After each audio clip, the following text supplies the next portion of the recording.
Everyday Juggler, your source for juggling highlights, interviews, tutorials, and reviews. And now your host, Sean Livingston. What's up, everybody? Thanks for tuning in to this edition of Everyday Juggler Profiles. Today, we get to hang out with David Aiken, a.k.a. the Checkerboard Guy. And thanks so much for being with us, David. And I was wondering if you could tell us a little bit more about you, where you're from, how long you've been juggling, and what you're most excited about right now. Well, Sean, I live in North Vancouver, British Columbia. If you go back far enough, I was born in New Zealand, grew up in the Ottawa area, and have been out on the West Coast for about the last 26 years, I think. That's about right. Yeah. So that's where I am. That's who I am. I started street performing about 14 years old, and I've been performing around the world at festivals, working a lot on cruise ships, corporate events, trade shows, things like that. Anywhere where juggling seems to be used to gather an audience and to festivals, things like that. I've had the opportunity to travel to, which has been great. Mm-hmm. And what am I most excited about right now? I'm excited by the fact that when I first got started in juggling, there were very few resources to have proper training techniques and things where I made it up on my own, a lot of it. Mm-hmm. And now there's really such a wealth of information that is easily accessible that if you have a question about a certain prop or a certain technique or a certain person, you can reach out to the person specifically and say, hey, would you mind sharing? And quite often they're willing to share the information with you. So there's just been a revolution in the availability of information and the ability to learn and to practice new tricks and new skills. Mm-hmm. And that's pushed the whole art form in a really exciting place and an exciting way to see new things being developed and people pushing the envelope, and one sort of step takes into the next step, takes the next step. The evolution seems to be happening at a much faster rate because the sharing of information is so much easier. Do you have a personal experience you can share of you were working on something and you connected with somebody else that kind of gave you tips on how to do that? Well, sure. I mean, just even this past week, I was in at the Circus West space, which is a great training space in Vancouver. And it was funny, actually. There's a guy working on some great Diablo stuff, some Vortex Diablo stuff. And I was just, wow, that didn't even exist when I first started. I don't even ever recall seeing that. And we started talking, and he was like, you were actually one of the guys who really inspired me to become a performer. And I said, well, I'm really inspired by what I'm seeing you do. Is there a way we could maybe have an exchange? Because he was, interested in going from being primarily a street performer into doing more stage and maybe cruise ships. Mm-hmm. And I'm certainly interested in picking up some Diablo skills, because it's never, like, I've had a Diablo for years, but I've never had some sort of focused training for the prop. And now that I've got somebody who can light a fire under my butt and, get me excited about it, I'm thrilled. So that's a great example of sort of this roundabout connection to have an opportunity to learn, which is amazing. Mm-hmm. That is such a great story too, to be inspired by somebody that you inspired and somebody that you didn't know that you inspired, right? Like you were just living your life. I was just doing it. I was out doing what I do, and you'd never know. Like I say this to people who are performers all the time. Even if you're performing for a group of 10, you don't know who those 10 people are, and you don't know the effect that your performance is going to have on them. Mm-hmm. So you deserve, they deserve, you owe it to yourself to put everything into that performance, because 10 years down the road, one of those 10 people might be the CEO of Disney Cruise Lines and want to have you on the next 5 years of, cruise contracts as a done deal, because he saw you in a challenging situation succeeding and leaving a good impression. So always go out and give your best. Mm-hmm. That's great advice. All right. So you said that you were born in New Zealand, and I was just curious, how old were you when you moved to Canada? 2 months old when I moved to Canada. Okay. And we lived in Ottawa, sort of by the Ottawa River, for the first 4.5 years of my life. And at the time, you needed to be in Canada for 5 years to be able to apply for Canadian citizenship. So I became a landed Canadian immigrant, but I never got my Canadian citizenship. Then my parents went to St. Paul, Minnesota, to go back to university, and we were there for 6 years. They split up, and then I moved back to Ottawa with my mom in about 1979, 80, I guess it was. Lived in Ottawa. That's where I first started juggling, first started performing. There was a great group called Jugglers Jam that would meet at the Jack Purcell Community Center in downtown Ottawa every Sunday. And just nice guys who were super keen into juggling. And I had been juggling longer than they had, so it was just a great experience to share ideas. And I was actually just back in Ottawa not too long ago for their winter carnivals, and ran into a great friend, Jean-Guy Baudry, who's from Hull or Gatineau, which is just across the river from Ottawa. And it was just great because, 3 decades plus into this world of juggling and performing, to have those friendships last and to still be really nice, connected to these people is it's just a treat. Mm-hmm. That's awesome. Yeah. This is a little bit off topic of juggling, but you said that back then it took 6 years. You'd lived in Canada for 6 years to become a citizen. And I was reading an article the other day about, I think they might be changing it to 3 years. Or they're In Canada? or they're working on that. And I was the point of the article was, if Donald Trump's elected president, you can move to Canada and become a citizen before his first term's over. Well, Canada has been a refuge for a lot of Americans at challenging points in history. All right, so going back to day one, what inspired you to juggle? I started.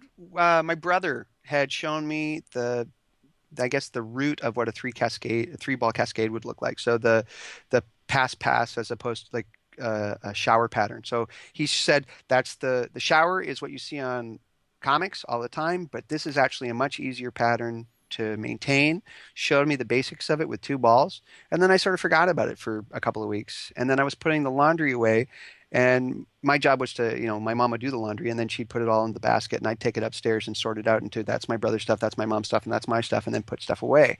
And there were 3 bundles of my socks on top of the basket, and I just remembered the basics for a 3-ball cascade and started tossing them around because, if my brother can do it, I should be able to do it. I mean, that's a given. I mean, my older brother, but I was not going to let that stop me.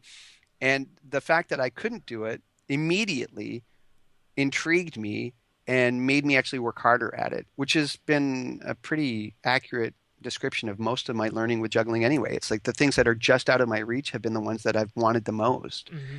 And you build a foundation of skills that then takes you to the next level, to the next level, to the next level. And that, your 3-ball cascade leads to a 3-ball reverse cascade or a half shower or whatever. You can just see the progression, one trick laid on the next, laid on the next, laid on the next, and it becomes a sort of an addictive process where you'll find, like I remember early on, I'd run into other jugglers who knew more than I did, and I would just be a sponge sucking up, okay, show me that again. I want to see it in my head. I want to get that mental image in my head so that when I go off and practice on my own, because there were very few places to connect with other jugglers, that I had a really clear mental image of what I was shooting for. Mm-hmm. But even at that point, you were making it up as you were going along. Sure. There was no YouTube. There was no, tutorial videos about how to break down. Site swap didn't exist. Right. You could describe juggling patterns in a way that was, clear. So you saw something and you just did it through repetition. Mm-hmm. And, I imagine I could have become a much better juggler had I actually had somebody telling me how to do things properly, because I would learn things badly. I would learn things improperly and have to break bad habits to get to where I really wanted to go. I think even with all the resources out there, that's probably still how most of us learn, just playing around, messing with things, changing things around. For me personally, that's what I do. And then if I'm I think there might be a better way to do this, then I'll get online and look something up. So I do use those resources, but not before I learn it the wrong way. Right.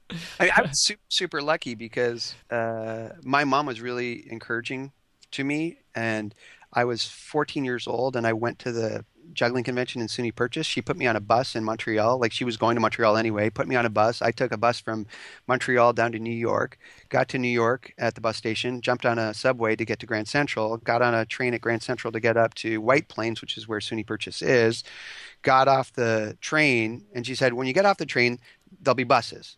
and just talk to a bus driver, and he'll tell you which one you need to get on to go to SUNY Purchase University, which I did. And I got on the bus, and I ended up getting off at the wrong university because there were two universities within about a couple miles of each other. And this whole day, it took me all day long to get down there. And I must have stumbled in just as the registration was closing at like 8 p.m. And I was so lucky at that point. Big shout out to Ginny Rose, who was the registrations coordinator at the time, who said, here's a key, here's your towel, go to your room, we'll deal with your actual registration tomorrow because we're closed. And she just looked after me. And I've been really lucky that way, that a lot of people, when I was really young and just getting into it, really did look after me. The championships director for the IJA back in mid-'80s was a woman named Holly Greeley. And I saw her juggle with Arsène Didier, who's a great performer who worked at the Renaissance Festival for years. Saw her and him juggling together at the 1983 convention in SUNY Purchase. Went down to a juggling convention in Amherst, Massachusetts. Became friends. Mm-hmm. And she showed me, and we went down actually because she was championships director. She came and picked me up in Ottawa, and we drove to Las Vegas because Albert Lucas had won a bunch of awards through the IGA and was having this big press conference. So we did this journey together, and I had this really amazing experience of traveling with one of the high-ranking people in the IJA from a very early age and juggling with her and having her show me things that I wouldn't have learned otherwise. And she was good friends with Alan Jacobs, so I got to meet Alan Jacobs through her. I got to meet Peter Davison, Kezia Tenenbaum, and John Held from Airjazz because we stopped in Boulder, Colorado on the way. Met Barrett Felker at the time, who then ended up working with Alan Jacobs. It's the Gizmo Guys. I mean, I lucked out. Mm-hmm. I lucked out because maybe part of it was youthful enthusiasm and just bright-eyed and bushy-tailed and sucking everything up like a sponge, that people who were so much better than me, I don't know if they took pity on me or they were inspired by wanting to see this kid succeed, but I was super, super lucky. That's awesome. I need to go get Ava. I'll be right back. Yeah, no problem. Great. All right. Okay, so you were saying that you lucked out. You had a ton of experiences, and I was just thinking, you said maybe that's because I was lucky or because I was, bushy-tailed, bright-eyed. Yeah. But I would say, like, in my experience, that's just the juggling community in general. Yeah. I mean, it's part of, I think, what drew me to the street performance community as well is that there's challenging people in all situations, in all worlds. But I think I gravitated towards juggling and street performing because the people in those worlds are really generous and really want to see you succeed. So, yeah, I think compared to so many other worlds, we have it really, really good in terms of the support infrastructure that we have as, fellow jugglers and for me, performers as well. It's great. It's been great. Mm-hmm.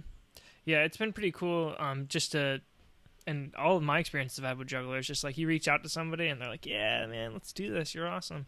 Like, yeah. No, you're awesome. And it's like, and one thing I've noticed is that it doesn't matter where you're at as a juggler or what you're working on, how difficult it is or not. Just the fact that you're another juggler working towards being a better juggler gets every juggler fired up. Right. And it's great to see that progress. Like if you're able to give somebody a tip that gets them over a hump that they're experiencing with their practice or whatever else, it's just super exciting to see people get those hurdles and get on to the next level. It's just fun. Mm-hmm. Yeah. So you said that when you went to that festival in New York, you were 14? Yeah, 14 years old. I'm just imagining. Just before I turned 15. It was crazy that my mom let me do it. But that's what I'm thinking about. Yeah, I don't know if I'd let my 14-year-old do it, but he's no longer 14. Like I have two kids, and they're both older than I was when I went down to do this convention. And thinking about it, it's like, wow, mm-hmm. That's crazy. I mean, yeah, but it worked, and I met great people. I had met Waldo and a guy named John McCorkle.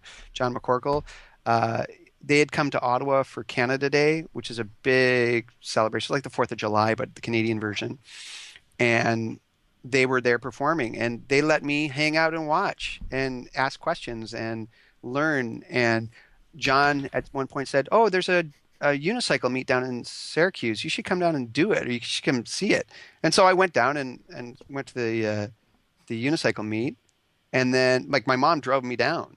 She said, "If you're willing to pay for accommodation, because I'd already started doing little street shows at that point, if you're willing to pay for the accommodation, I'll drive you down so you can experience this."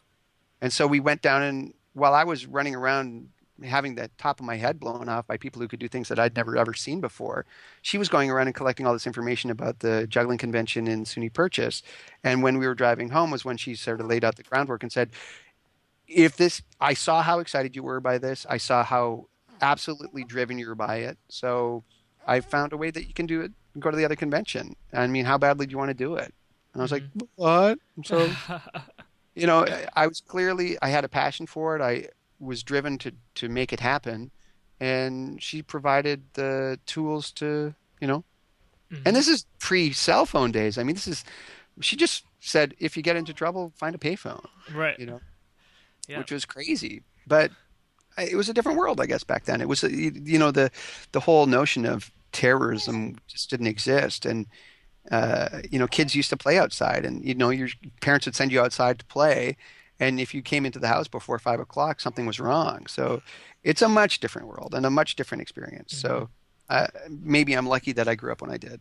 Yeah. Well, there was something that was pretty prevalent in New York City back then. The mafia. Yeah, but I mean, you get into the bus station, you hop on a subway to get yourself to Grand Central, you get from Grand Central to White Plains. I mean, I had the roadmap of what I was supposed to do, and it just worked out. Yeah, well, that's awesome. That's really really cool experience, and it sounds like in a lot of ways that was like pivotal in you becoming a juggler. For sure. Yeah. I mean, I thought I was pretty hot stuff because I could almost juggle 5 balls, and I walked into the gym and like that was like the lowest of the bars. Everybody was better than I was. I mean, more or less. But then you sort of just have your head blown for a while, and then you go to talk to somebody who's also working on 5 balls, and you go, "Hey, can you show me that?" And they're like, "Yeah." I mean, exactly what you said. You're a juggler working on something, and other jugglers want to see you succeed, and so they support you and they encourage you. And so you don't jump in the deep end of the pool before you're ready, but you sort of, you crawl in the shallow end, and you make your progress as you can, and before you know it, you are swimming in the deep end, which is great. So what kind of kept you going through the years? It's been a long time you've been juggling. Why do you keep doing it?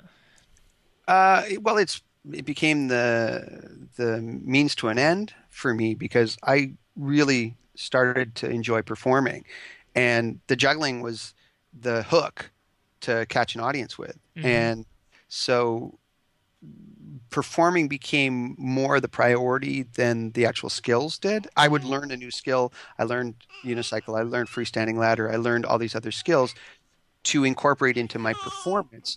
But I would get those skills to the point where they needed to be for me to achieve what I was trying to do with the audience. And then I would stop working on them. I didn't work on them as hard as I might have. And it's actually just been in the last little bit that I've been inspired to go back and revisit some of the skills and work on them again because you do your show over and over and over again, and you've got a formula that works. But at a certain point, it feels like you're on the hamster wheel, just running and running and running and running, and you need to mix it up. So I was in the gym this past week working on some freestanding ladder stuff, which is super exciting stuff that I'd never tried before. Partly inspired by another young performer who's working on it, and seeing him excited about it got me excited about it. And that kind of exchange is super fun. And that you've got a training buddy or somebody that you're accountable to really does help you push yourself to take bigger risks and try different things, which is something also that I'm finding I'm enjoying more and more these days. Taking risks? That, and just having people that I can collaborate with and to push me. People that want me to be better. You get to a certain point with performing or with whatever where you feel like you're succeeding, but there's always room for improvement. Sure. And if you just sit on the level that you're at, you end up actually stagnating because you're not growing, you're not getting better. So I'm trying to make an effort to keep growing and keep working on stuff. And it's certainly these days with all the stuff that's around, there's no shortage of inspiration with the stuff that shows up on Facebook or YouTube. I mean, you have a collection of friends who are all gifted brilliant, creative people, and their stuff is just it lights a fire under you to be better yourself. Definitely. Okay, so fast forward a little bit. You Sure. started performing. How old were you, and how'd you start?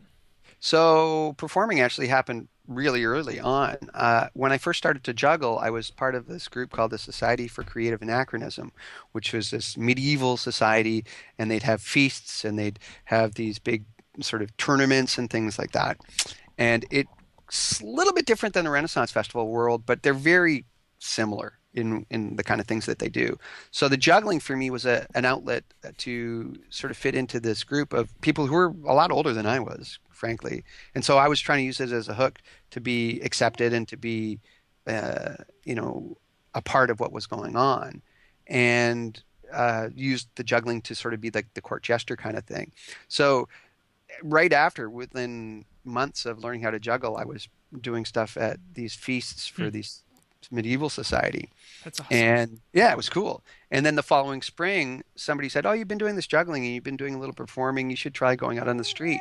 And so right away, I mean, I had no clue what I was doing, but I went out and I would take 3 balls and a hat and I would juggle and put the hat out in front of me. And if somebody stopped, I would run through all the tricks I knew how to do and have a little conversation with them. And maybe they'd give me money or maybe they wouldn't, but it didn't really matter because I was doing 2 things that I enjoyed, which was I liked the idea of performing and I liked the idea of juggling. So it was this opportunity to put the 2 together.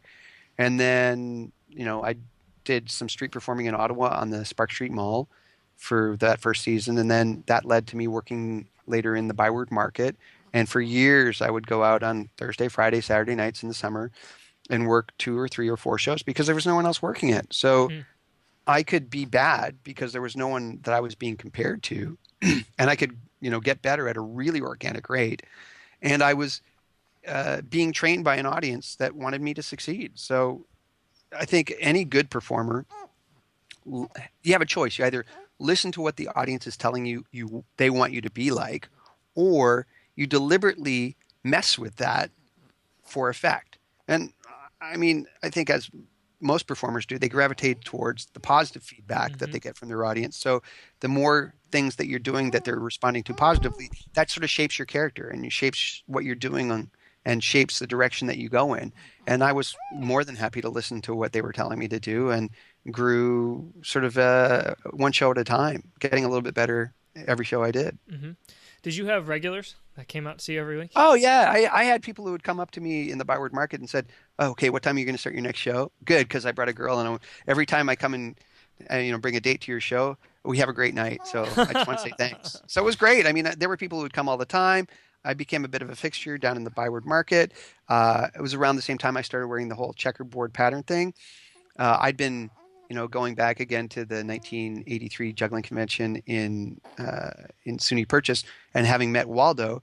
Well, Waldo to me was the coolest juggler I'd ever seen, and he wore these wraparound pants. And so, without question, because I wanted to emulate how cool I thought he was, I found a place where I could get those wraparound pants, and I started making them myself.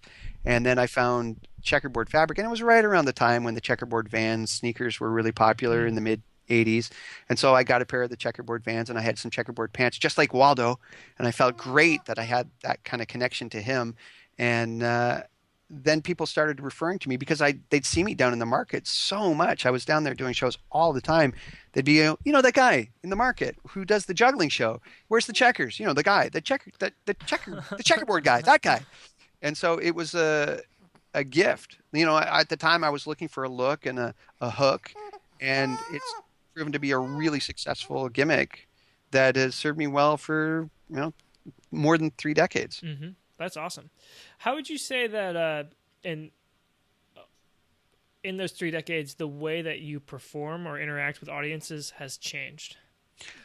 Changed a lot based on the venues that I've performed in. So I started as a street performer on the streets of Ottawa, and we would go to Montreal sometimes and made it down to Baltimore, Maryland, to the Inner Harbor a couple times. And then started doing street performers festivals. The Halifax organization had me out in 1988. And then I did the next year, I did a bunch of festivals in Western Canada. And then I got invited to go to Japan. And then for about 1990 through about 2005, I was going to Japan 2 or 3 times a year.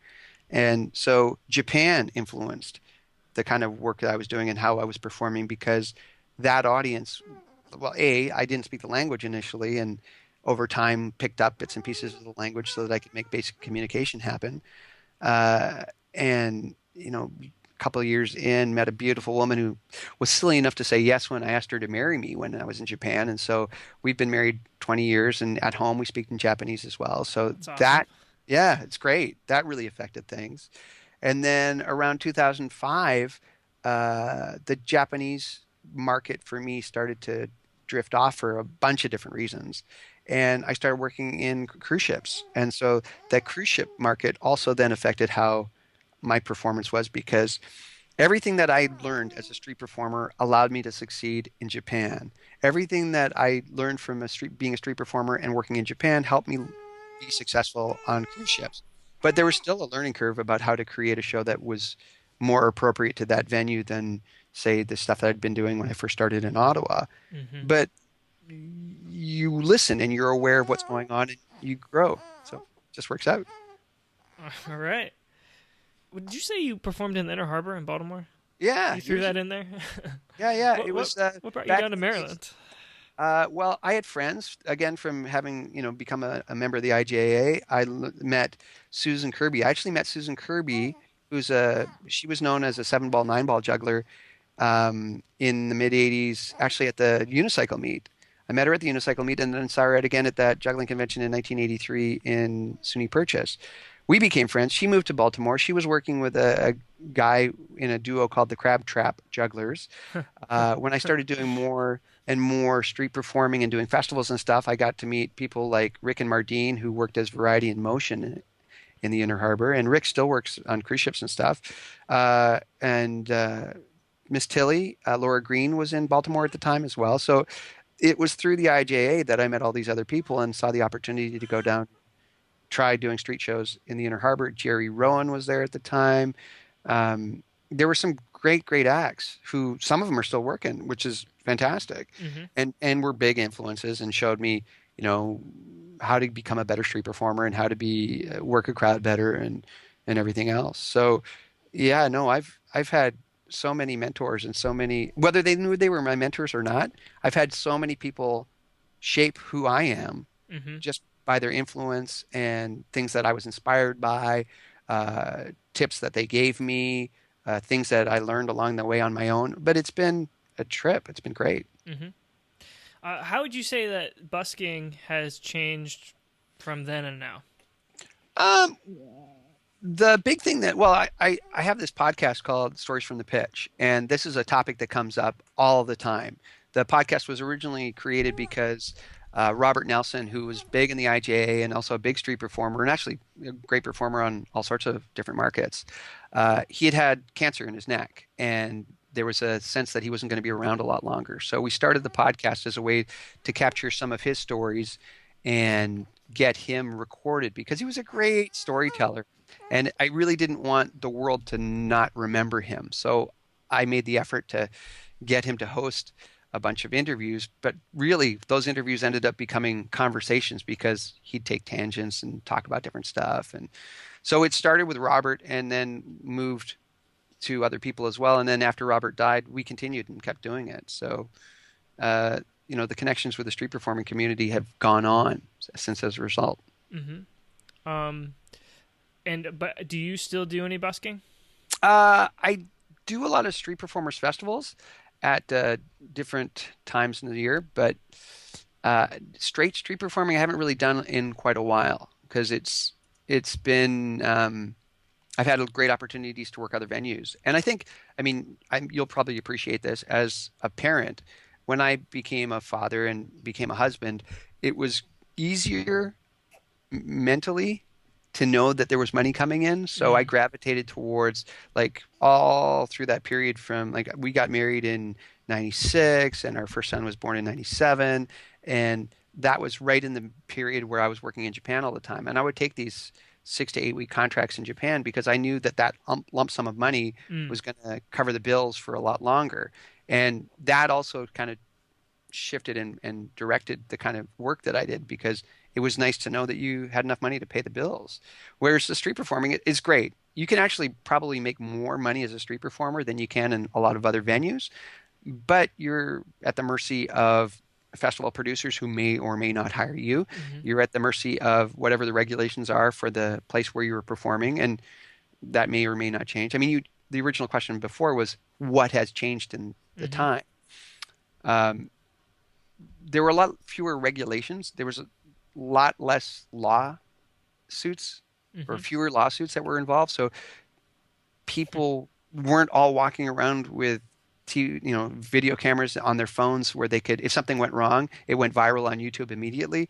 So you could take bigger risks and not risk losing out on everything. Whereas these days it seems like everyone has become a little bit risk adverse just because they don't want to get a lawsuit. They don't want to be caught on video doing something that they shouldn't or could be potentially harmful or whatever. It's become more challenging to be taking bigger risks than it might have been or might used to be. The other thing that changed was it was the pre-amplification and post-amplification days.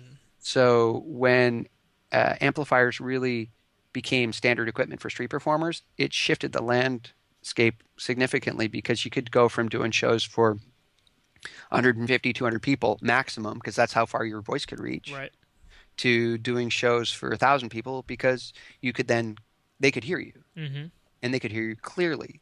So it's shifted from being like a coffee house folk scene to being a rock show in a stadium, because you were dealing from a much more intimate setting to a much bigger possibility, because the equipment has allowed you to do more. And that's a big part of it. The other things that have changed have been just the way you promote yourself. Like, you used to have a 8x10 and a biography, and you'd send that out and you'd get a job. Then it became you needed a video of your show on VHS tape, and that went out with your 8x10 and maybe a newspaper clipping or two, and you put that in a kit and you send that off. And then it became you needed to have a website, and then it went from being VHS tapes to DVDs, and then it went from DVDs to being CD-ROMs, or putting your video onto a thumb drive, or now YouTube has taken over. So technology has certainly changed how you promote yourself and how you expose yourself to the world.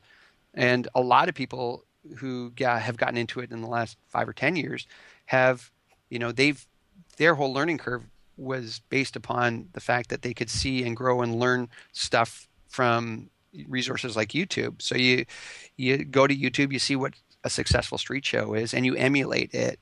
And maybe that has led to a little bit of the homogenization of what a show is, because you see what's successful, you want to have that success, you copy and emulate it and do what that is to have that success yourself.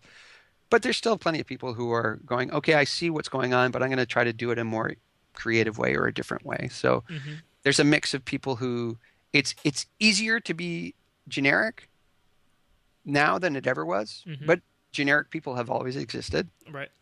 And maybe it's harder to be original in some way, because you have to resist the temptation of having the access to the information that's so available. But on the other hand, I would argue that the people who are the most successful are the ones that are able to innovate and be different, be less generic.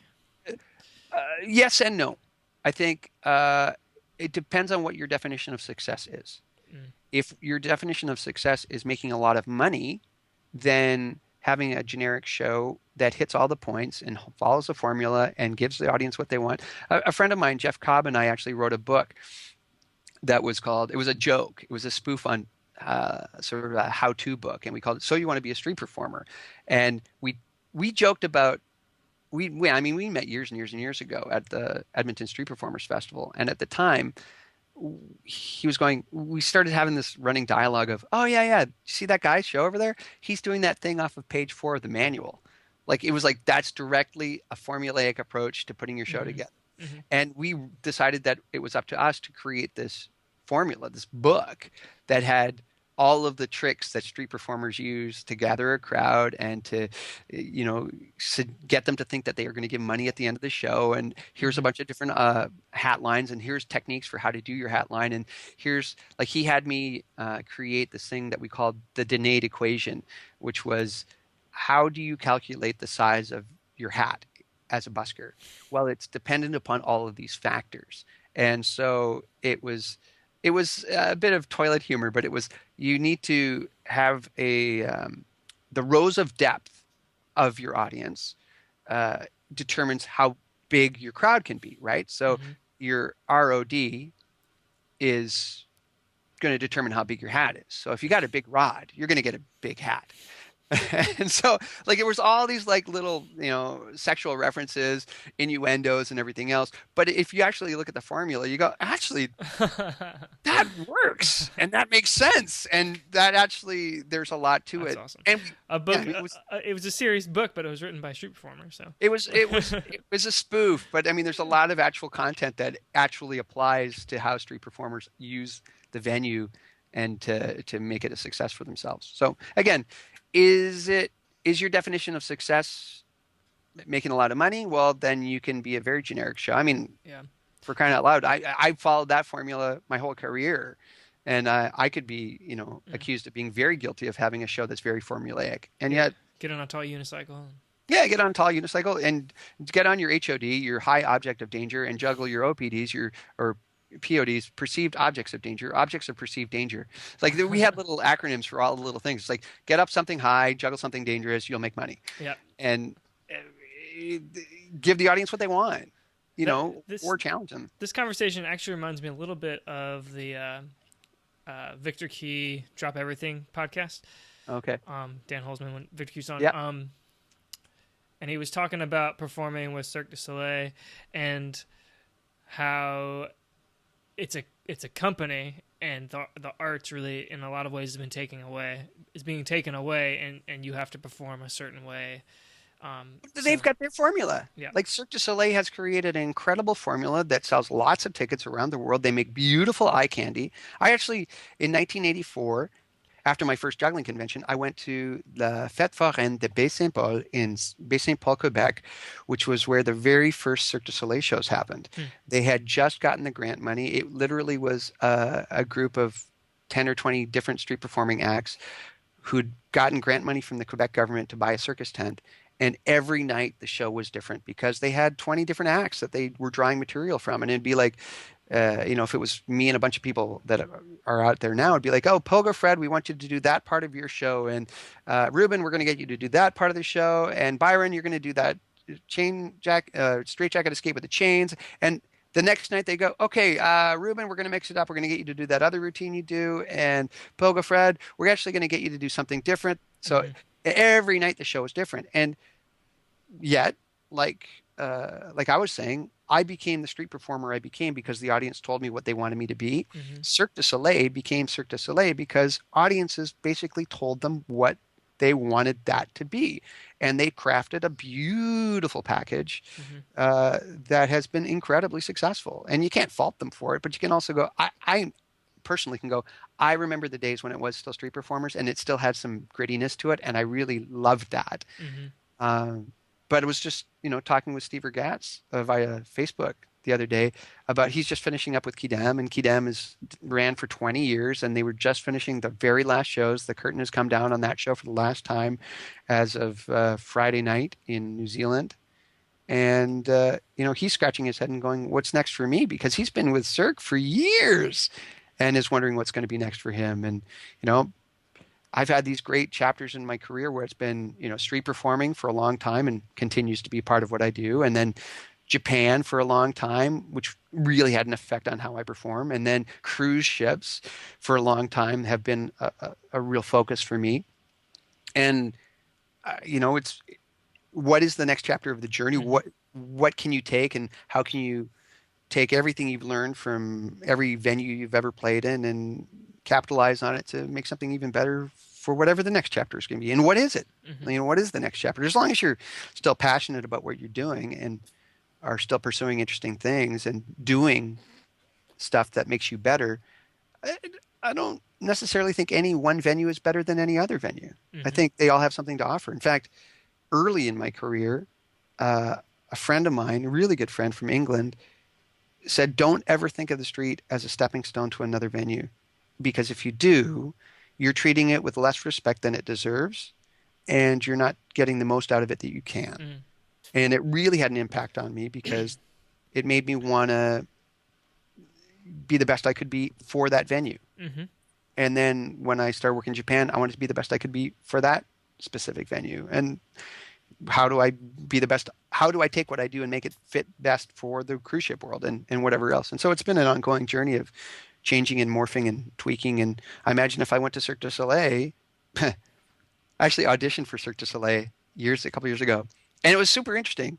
But just as Victor's saying that Circus wants you to be a certain way, I felt when I went to the auditions for Cirque du Soleil that I was I use this analogy. I felt like I was a delicious watermelon, like a really delicious watermelon. They acknowledged the fact that, yeah, you're a great watermelon, but unfortunately, we're making Caesar salad, Mm. and you're not.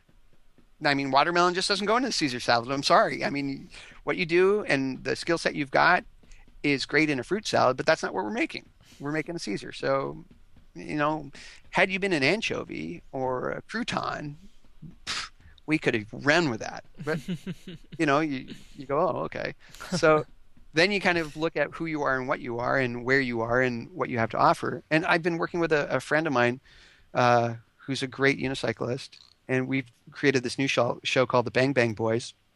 And I love it because Jean-Michel Paré, who has worked for a long time as part of the Flying Dutchman, and I are, he's 50, I'm 47. We're aging performers. And in our show, we play a couple of aging vaudevillians. Mm. And so it's That's completely, awesome. yeah, it's completely age appropriate. So it gives me this freedom to not have to try to be the checkerboard guy who was what I was and who I was in my 20s and 30s and 40s, but 20s and 30s, like it's like that's what I was in my 20s and 30s. And now in my later 40s, I can be something else that is actually still relevant to who I am today. Yep. I mean, I still loved going back and doing checkerboard guy shows just because it's familiar and it's comfortable. But I really like the challenges of doing stuff that's new because I feel like I can bring who I am now to the table as opposed to trying to be who I was 20 years ago in that costume and trying to maintain it. I mean, Mm-hmm. they're the great examples of like the silent comedians where Buster Keaton, his character was his character his entire career. And Harold Lloyd, who did this great movie called Safety Last, and if you're not familiar with it, it's the one where the silent comedian is hanging off the clock. He climbs up the clock tower and he's hanging off the clock. Harold Lloyd's character was also from the get-go all the way through the same. Mm-hmm. And Charlie Chaplin, the same thing, that their characters were consistent through their entire careers. I think I maybe made a choice of a character that, like, maybe trying to be stuck in the 80s can be now referenced as a joke. But if I don't evolve with it, it's just going to seem like that seems like it's out of place because it's completely out of context. It's something that you did 30 years ago, which is fine. But if you're not willing to move forward and progress or try something different. So I'm having a great time with this new show because it feels like it's where I'm mentally at. Mm-hmm. That's really great. That's an interesting thing to think about that I haven't thought about before. Just kind of the personal development or evolution through the years of people in particular. Sure. I mean, you look at Madonna as a great example of somebody who constantly reinvented herself because, well, A, it was good for marketing, and B, it was what she was and who she was at the time. Mm-hmm. We change as people, as performers, as, I mean, if you want to call it artists. I have a hard time thinking of myself as an artist, but I think of as a performing individual, you need to bring a little of the truth of who you are in the moment to the audience, or else it just doesn't translate. And if you're trying to maintain a truth that is years and years old, it feels phony. It doesn't feel like who you are currently. So you really do need to allow yourself the freedom to let go of the past so that you can move forward with the future. Mm-hmm. Okay, so something I wanted to talk about, this goes back a little bit in the conversation, but No you were talking about one of the differences between then and now. Busking is not taking risks. And I actually don't remember the story, but It's a good plug for your podcast. It was like 2 or 3 episodes ago. Somebody was on talking about performing in New York City, I believe, and how they had this show where they accidentally like cut people. Oh yeah, Master Lee. That Oh, that's episode what is it was. Yeah. great. Master Lee is awesome, and he did shows in Washington Square Park, and I mean the venue shapes your show. I'm absolutely certain of it. Master Lee's show was the way it was because he learned how to perform in Washington Square Park, and it shaped who he was and how he did things. You know, he was also, you know, influenced by Robert Nelson and a bunch of other people who were around at the time. A guy named Lee Ross, who was also around at the time. But Master Lee, yeah, he does this great stunt where he gets a guy to hold a cucumber against his stomach, and then he takes a samurai sword and chops it so that it splits in half.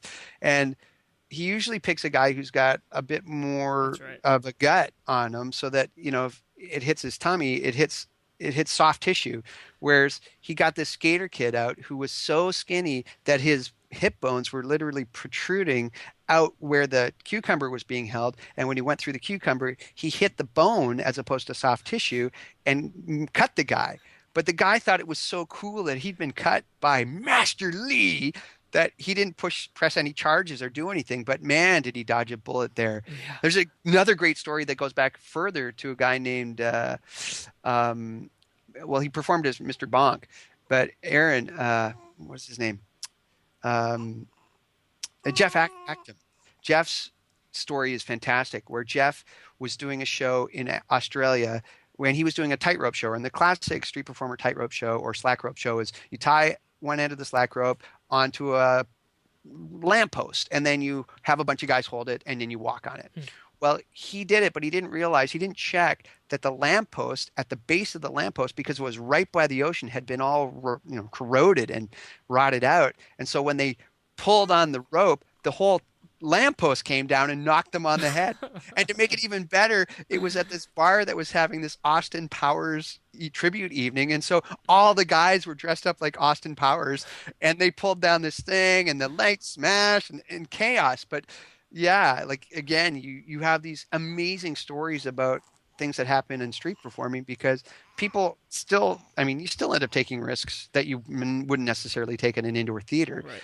And there are still things that can go horribly, horribly wrong. I mean, I had an experience with Robert Nelson where he was emceeing a show that was being done for the sponsors, and I was still out doing street shows. He said, "Be here by 10." And I got there at like the second before 10 o'clock, and he was freaking out because he really, when he said, "Be here by 10," he wanted me there by like 9:30. So he knew I was there, and he was like, make sure everything was going on.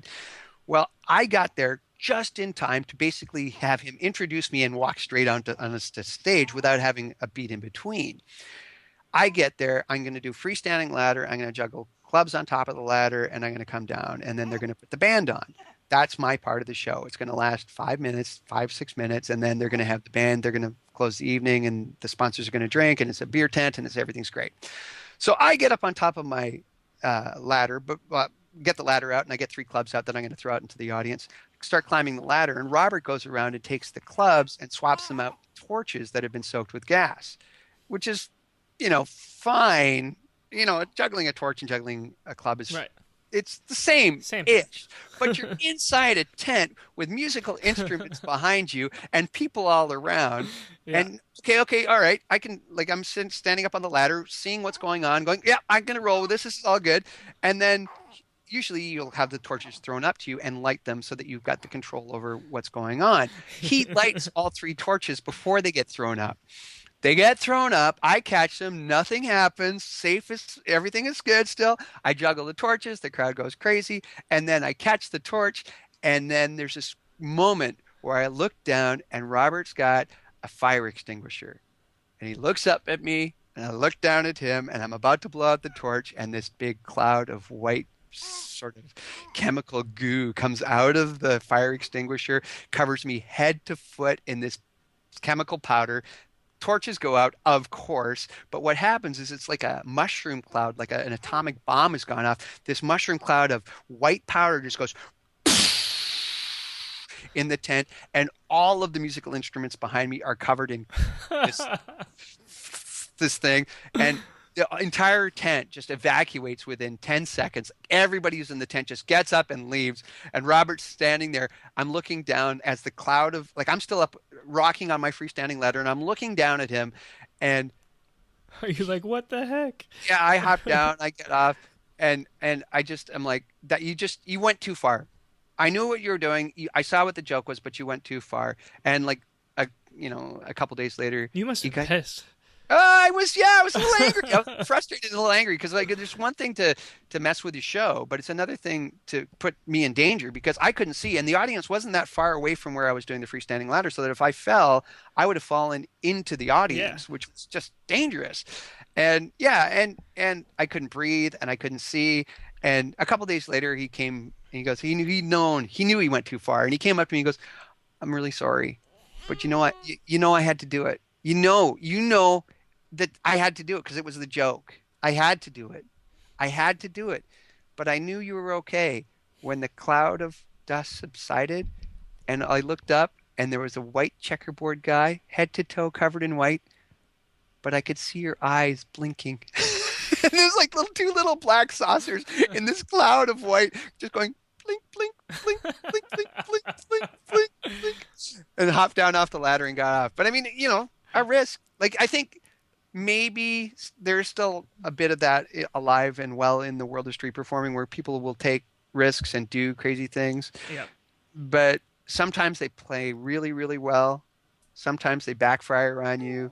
And maybe that's part of what is the excitement about working on the street too, is that it's alive. Mm-hmm. It can change on a moment's notice. You don't know what you're going to get. And that makes you a sharper performer. It keeps you on your toes. It makes you a better improviser. It makes you stay in the moment so that you can deal with whatever's being thrown out at you. Mm-hmm. I'm pretty sure that if that had been me on the ladder and the dust subsided and I realized I was still, on the ladder alive, I would have chucked those clubs. Yeah. No. I mean, I got it back a couple years later because I do this other routine where I jump over somebody with a motor scooter, and he was in the middle of a show in Vancouver at the Vancouver Art Gallery, and I pulled up. I used to have an old checker cab, like a New York checker cab, and I pulled up in basically the middle of the show and totally derailed what he was doing and made him the volunteer that I jumped over. And at one point, I bumped into him with my scooter, and he claims that he was bruised, but not only that it was a bruise, but the bruise was in checkerboard pattern. So he figured it was like, justice had come back. Karma comes and bites you in the butt eventually. Funny. Yeah. Yeah, no, we've had over the years, Robert and I had a couple of really interesting exchanges, some really positive, some not, but they all helped to strengthen a friendship that lasted the time that we knew each other. So that's great. Well, if you guys like that story, you can hear a bunch more stories like that on the podcast, Buskers Hall of Fame. Yeah, go to the Busker Hall of Fame or the storiesfromthepitch.com, buskerhalloffame.com or storiesfromthepitch.com. You can hear stories like that and so many more from so many of the great characters who make up the world of street theater. Mm-hmm. And just like me, David does this all for no money, so make sure you go and support him. And sure, please. Help contribute to just building up in this case, the busking community, but so much in common with the juggling community. The juggling community and just I think there's a lot of, crossover between the stuff that you're doing, the stuff that I'm doing, the stuff that Dan Holzman's doing for the Drop Everything podcast. There's another one called the Successful Performer Cast, and that's a great one as well. There's some really great content. And again, more and more, the access to this kind of content has become so much easier. And even in the last 5 years, that anybody who wants to know more, learn more, be better, grow in their talents, have ample opportunity to do so. Mm-hmm. Cool. All right. So what words of advice would you have for somebody that's looking to get into performing? I say this all the time to people who ask me, what's the secret? What's the secret to being a good performer? And I always tell people that if you're not having fun, you're doing something wrong. Because the energy that you project on stage to your audience is infectious. And so it's got to be clear that you are enjoying what you're doing, or else they're not going to have as much fun, or they're not going to be as drawn into who you are and what you're doing. So go out and have a good time. Mm-hmm. And I guess another question that I think is probably related is when you're looking to develop your shows and to engage people, to make people laugh, what's your main way of doing that? Well, for me personally, I tapped into something that was intrinsic to who I was as a person. And as a student, when I was in high school and university, I would always sit at the front of class, partly because my eyesight was a little dodgy and I wanted to be able to read and get notes off the blackboard, but also because I had a genuine passion and a love for learning. And so when the teacher would ask a question, if I knew the answer, my hand shot up and I was just like, I know the answer to this. And I wasn't trying to be a teacher's pet or suck up. I was just genuinely excited about the process of learning and knowing I know the answer to that. And so I studied hard because I wanted to have that feeling of satisfaction of, I know the answer. I got it. And so for me, my trick for engaging with the audience is trying to have that feeling instilled into them. I try to set up games in the context of my show through routines, through props, through whatever it is that allows them to second guess where the whole routine is going and what their game or what their role in this game is going to be. So there's some call and response kind of stuff. There's stuff that sets me up as the victim in a joke, the butt of the joke, whatever it is. But giving the audience that degree of excitement of sitting on the edge of the seat, wanting to answer the question, wanting to know what's coming next, wanting to participate. And so that it was just a really personal thing to who I was already that I was able to engage with and then sort of translate that into a mechanism that allowed me to connect with my crowd. Mm-hmm. Awesome. What would you say is one of your more memorable performances so far? Ever? Wow. Yeah. Not your favorite, not like the most memorable one, but one of them, because I'm sure you've got a ton. I had a moment actually where I did the Waterloo Buskers Carnival the very first year they did it, which was 1989, and then a year or two after. Yeah, about 90. The next year, or maybe the year after that, the Bare Naked Ladies, right when they got started, did the Busking Festival as well. And a year after that was when they started to break in Canada and they started to get really, really popular.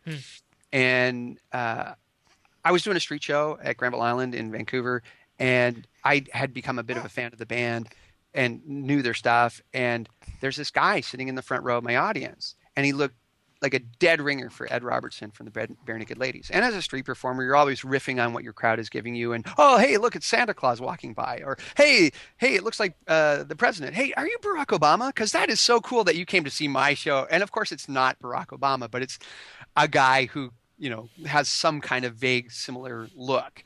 And you sort of draw attention to him. So I said, hey, look, it's a Bare Naked Lady in my front row. And he totally didn't acknowledge it. And that to me said, either it's because you are a Bare Naked Lady, or you don't know who they are, but you're young and you're hip looking. And I wonder if that's Ed Robinson in front of my audience. And so I got to the end of the show and he was kind of hanging out and kind of sort of lingering a little bit. And he was starting to walk away. And I just went, hey, Ed. And he turned around and went, it's Ed Robertson from the Bare Naked Ladies. And we became friends. And so I hung out with him. Yeah, super awesome. And they recorded their second album in Vancouver, and I got to hang out with them all the time and have that connection, which was fantastic. And to this day, I mean, I still think of him as a really good friend. And there's things about him that I really love. Like when he'll come to Vancouver, he'll make the effort to call me. And I'm like, that is really left an impression on me, so that when I go somewhere, if I've got friends that I haven't seen in a long time, I try to make an effort to call people and talk to them, because it's that connection that's still really, really important. Anyway, years later, wait, hold on. Have you been able to tap into Ed's $1 million by any chance? No, haven't. No, but this is what I was going with the story. So they were coming through doing their Christmas tour. They did a Christmas album a few years ago, and quite a few years ago now, maybe 5 or 10 years ago. And we met up for coffees before the show, and we're hanging out. And he was saying, "Yeah, we're looking at doing a fan cruise, where, we charter the whole cruise ship and we bring in a bunch of other music acts and we, have a show." And I was like, cruise ship show? I know a juggler who works on cruise ships all the time. You should totally get that juggler because he's awesome. And he knew it was me I was talking about right away. So it was like that was a great experience because I got to go. I was like one of the only non-musical acts, and they had me open. They did a 4-day cruise. The first day, as they're sailing out of Fort Lauderdale, they did an outdoor concert. The second night, they did an indoor theater show, but only about half the passengers could get to see the show. Then the second, we got to Turk and Caicos, I think, is where we went for that one. And as we're sailing away from Turk and Caicos, they did another outdoor concert, and then the fourth night they did another indoor theater show so that everybody on the ship could see at least one of the indoor theater shows. But they got me to do the opening act for the theater shows, and I was like, this is awesome. This is A, that I know these guys. This is awesome. B, that I convinced them that I should be on this outrageously fun cruise ship extravaganza. Also awesome. And that I'm opening for them. This is stupid. And then not only that, but I got to watch their show, their stage show from backstage by the mixing board where they're mixing their monitors and stuff, and they were recording the whole show. And at the end of the show, they come out for an encore, and this blew me away. It was like a great example of how generous they are as people. And it was like they played "If I Had $1 Million" for their encore, and as they're playing they're in the middle of riffing, and they have always the Bare Naked Ladies talk in the middle of shows, and they create improvised songs on the spot, and they do all this great stuff. So they're in this thing, and the band is going on this sort of this loop of riff while they're talking, and Ed goes, ladies and gentlemen, you've seen a lot of great drum solos over the course of the cruise, and I bet you've seen some great guitar solos, but you know what you haven't seen yet? A juggling solo. Dave, grab some balls, come out here. And I got to go out as part of their encore and do a juggling solo for the Bare Naked Ladies as part of their encore, which was awesome. It was like this magical moment where I was like, this could be one of the greatest moments of my career. Thank you for being such great friends and for giving me this chance to play. And it was great. It was just a great moment. And then the next year they did another one, and as part of their cruise, they got me to go back for the second one. And they do this fan photo with anybody who wants to do it, where everyone goes out with a bathrobe, and they count to 3, 1, 2, 3. Everybody drops their bathrobe, and everyone's naked for the photo. So it's like you're bare naked with the Bare Naked Ladies. That's so great. Yeah, it's awesome. And for the second one, I did it on my unicycle, and just the way the ship was laid out, there was this sort of corridor that came out from the middle, so there was people all above me. Naked, and then I was on a unicycle with no one else around me, also naked, like on a 6-foot unicycle, just like it was great. So I mean, those cruises were a couple of great highlights, just in terms of it felt like all the pieces fell together in a really magical way, and it was just super, super fun. It felt bigger than what I normally do, which was just a treat. Yeah, those are really, really cool stories, really memorable. I mean, I won't forget them. One last big question, and then we'll do some quick ones and wrap it up. And sure. That is connecting with buskers through Busker Hall of Fame and all the other experiences you've had. How has that impacted your life? Well, the original idea behind the Busker Hall of Fame was to get Robert Nelson recorded before he died. And what that did actually was it brought out a lot of people who were friends of Robert's who were really happy that had happened. So I've made connections with people that I haven't only ever heard of because of that initial desire to capture Robert. But then beyond that, after Robert died and the stuff that we continue to do, it's helped me it's created a sense of community amongst the world of street performing, because we're all a little bit more connected now than we ever were before. And if what the Busker Hall of Fame is and what I've done is to create a hub for that information to circulate through, then that's how it's benefited me, is that I get to hear all the information and I get to connect with all these great people. And that has been really a fascinating journey for me, just because of who I've met, what I've done, what I've seen, and it's opened up some opportunities. I got to go to Dubai last year because uh, the producer of the festival runs a company called Dolphin Creative, and he'd actually been listening to the podcast. So it was a chance for me to go and work for this guy in Dubai who had normally been getting people out of, Covent Garden and people who'd go to the Edinburgh Fringe Festival. That's how he'd found his pool of talent. But he found me because of the podcast. So it's put my name out there in a way that uh, kind of not a spokesperson, but just as a connection point. And I think there are people who like what I'm doing and people who don't, Mm-hmm. and that's fine.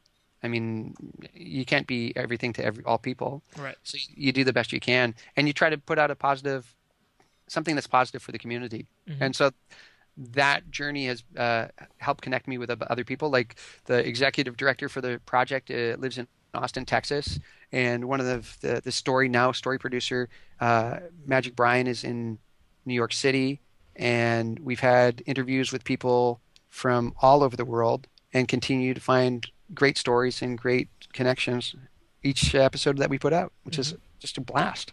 Mm-hmm. It's awesome. It's one of my favorite podcasts to listen to. Thanks. All right, and so here's some quick fire questions. Juggler you've looked up to along the way. Waldo, no question. Okay. Favorite trick or pattern to do? Right now it's a 5-ball bounce, force bounce. Okay. What about to watch?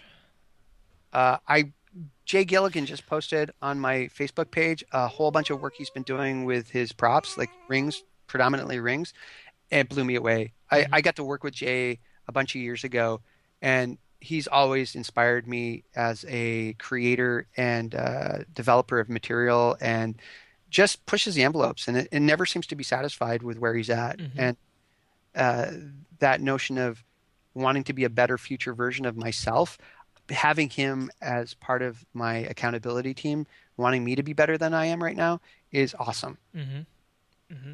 Yeah, multiplexing rings is hard enough, but when you make them different sizes. Amazing.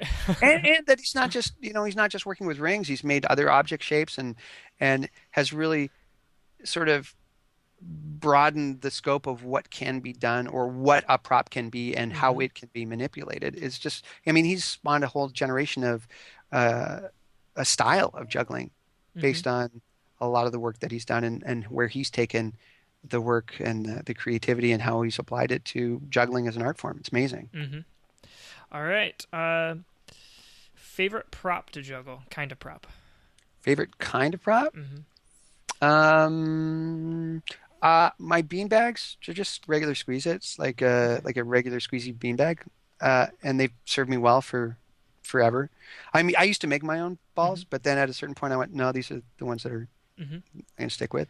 Although I was just doing shows in Ottawa at their winter festival, and it was so cold that the fabric split. Like it was minus 25 to minus 29 degrees Celsius. And then with the wind chill, it got down to almost minus 40. And yeah, I had hand warmers in my gloves. We're talking Celsius. So hand warmers in my gloves, and hand warmers in my shoes, and hand warmers in my pockets. And still, it wasn't the fact that, I mean, it was cold and I was really cold, but it was the fact that my props weren't working. And one of the only things that still worked were my juggling balls that weren't going to shatter because it was so cold. So they've been a standby for sure. So is Squeeze It, is that a brand?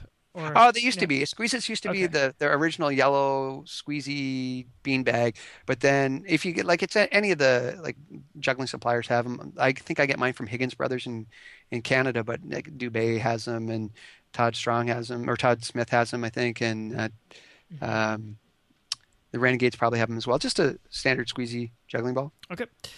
Favorite music to listen to while you're practicing? What have I been listening to recently? I had a big hit. I connected with Arrested Development, sort of the hip hop rap stuff, for doing the bounce juggling, and I would just listen to it over and over and over and over again. Them Cricket Vultures, when I'm working on 5 clubs, for some reason really connects. Okay. And yeah, sometimes it depends on the prop. Like I got into Misty Mountain Hop for juggling cigar boxes too, which is a Led Zeppelin track. It depends. It depends on the prop, and it depends. And I'm willing to experiment and try different things all the time. So cool. Your best practice tip? I got told that Anthony Gatto would, like Nick Gatto, when he was working with Anthony, would only let him work on something for about 5 minutes at a time before he got him to work on something else. And I think there's a real value in putting your focus in on something for a short period of time and then moving on to the next thing.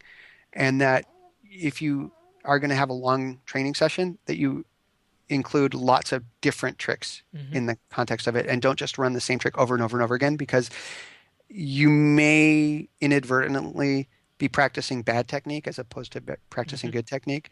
So short and determined focused practice is, I think, a really good idea.